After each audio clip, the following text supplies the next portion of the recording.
Macron voit un sac de cocaïne et le fait soudainement disparaître.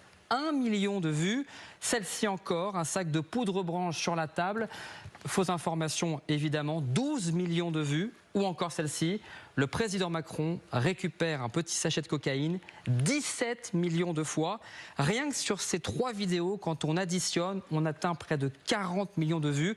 Mais on pourrait multiplier ce chiffre par 10, par 20 ou même 40 fois pour se rendre compte de la portée de cette information. Est-ce qu'on a des détails sur les comptes qui, au départ, ont propagé ou très vite relayé cette fausse information ?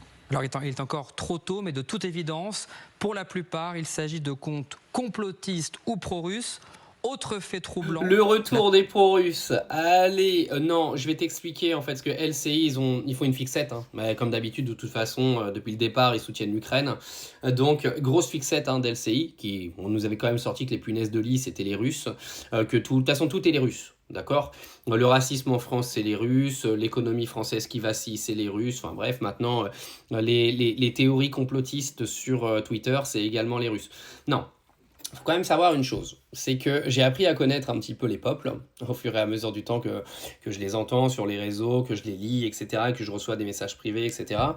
Les gens adorent la théorie du complot. J'ai même quelqu'un, je sais plus, un autre compte là qui me suit, qui justement fait que des vidéos sur les théories du complot, et le mec fait 500 000 vues, 800 000 vues, 1 million de vues, parce que les gens adorent ça. D'accord. C'est-à-dire qu'il n'y a pas besoin d'aller banaliser ce truc-là en mode oui, c'est les Russes. Non, c'est juste que les gens, ils adorent la théorie du complot. Donc quand tu leur dis qu'il y a un mouchoir à côté d'Emmanuel Macron et que, en gros, il y a possiblement quelque chose dans le mouchoir, on n'en sait rien au final, parce qu'eux, ils ont beau nous dire ça, ils ne savent pas ce qu'il y avait à l'intérieur du mouchoir. Donc on peut toujours dévier l'histoire dans plein de théories du complot. Mais les gens adorent ça.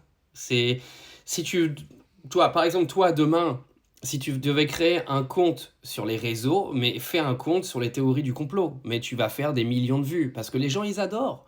Les gens, ils adorent. Et il faut arrêter aussi de nous faire croire que ce monde, il est linéaire. Il y a pas mal de théories du complot qui se sont avérées vraies en plus, donc ce qui fait que ça renforce dans la tête des gens une possibilité que cette histoire est vraie. Parce qu'eux en sont convaincus au final. Mais vous savez, aujourd'hui, il faut arrêter de croire que Emmanuel Macron, il boit de l'eau, et puis c'est un mec parfait. Faut que vous arrêtiez.